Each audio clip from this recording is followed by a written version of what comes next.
siang.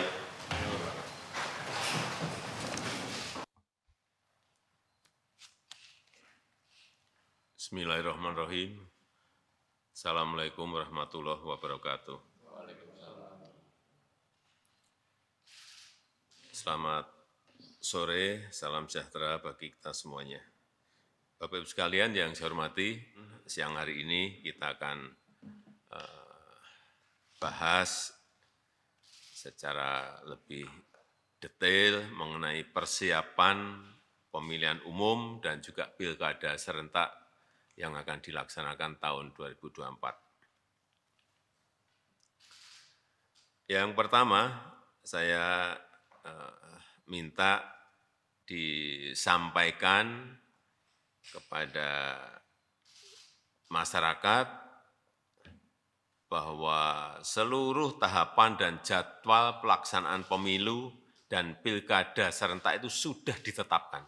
Saya kira sudah jelas, semuanya sudah tahu bahwa pemilu akan dilaksanakan 14 Februari 2024.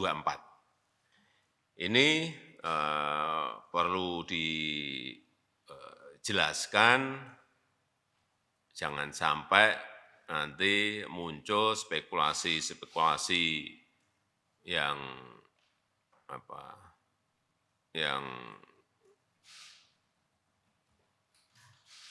isunya beredar di masyarakat bahwa pemerintah tengah berupaya untuk melakukan penundaan pemilu atau spekulasi mengenai perpanjangan jabatan presiden dan juga yang berkaitan dengan soal 3 periode. Karena jelas bahwa kita telah sepakat pemilu dilaksanakan tanggal 14 Februari dan pilkada dilaksanakan nanti di November 2024. Sudah jelas semuanya. Dan dijelaskan sekalian bahwa tahapan pemilu itu sudah dimulai nanti di bulan Juni 2022, di pertengahan Juni 2022 sudah dimulai.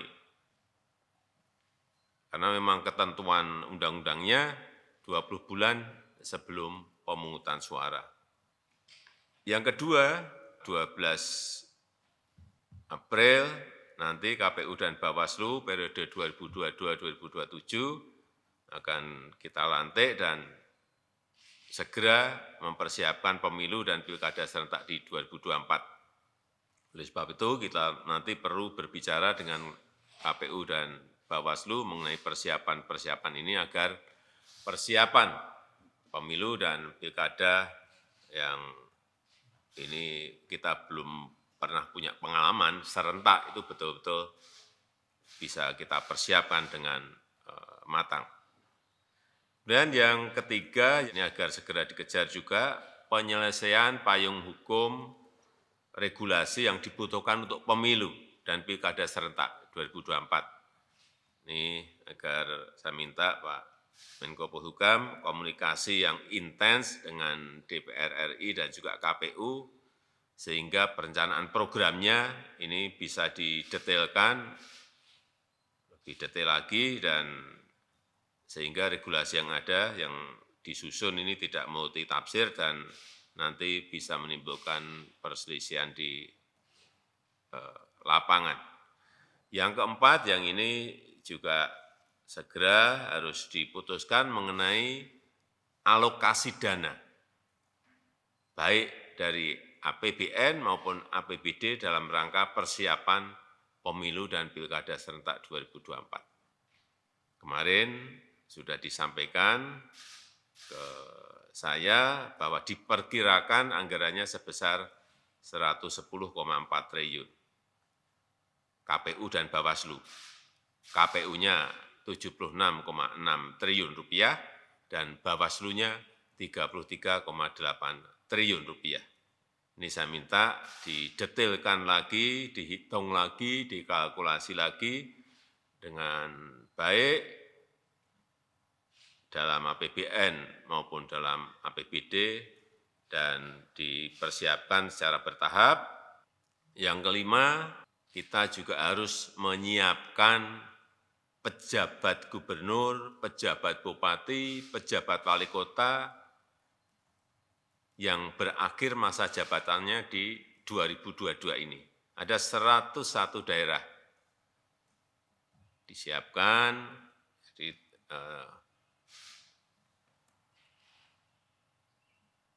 karena ada 7 gubernur, ada 76 bupati, dan ada 18 wali kota yang harus diisi. Saya minta seleksi figur-figur pejabat daerah ini betul-betul dilakukan dengan baik, sehingga kita mendapatkan pejabat daerah yang kapabel, memiliki leadership yang kuat, dan mampu menjalankan tugas yang berat di tengah situasi ekonomi yang tidak mudah, situasi ekonomi global yang tidak gampang.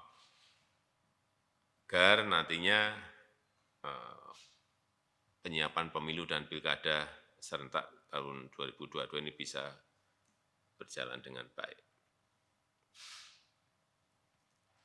Saya rasa itu yang bisa saya sampaikan, dan menjelang kontestasi politik ini biasanya suhu menghangat, itu biasa, tapi jangan sampai masyarakat terprovokasi oleh kepentingan-kepentingan politik yang tidak bermanfaat. Oleh sebab itu saya juga minta dilakukan edukasi, lakukan pendidikan politik yang masif kepada masyarakat, kepada para kontestan. Jangan membuat isu-isu politik yang tidak baik, terutama isu-isu politik identitas yang mengedepankan isu politik SARA. Saya kira kita memiliki pengalaman yang tidak baik di pemilu-pemilu sebelumnya. Kita harapkan ini tidak terjadi di 2024. Saya rasa itu yang bisa saya sampaikan pada kesempatan yang baik ini.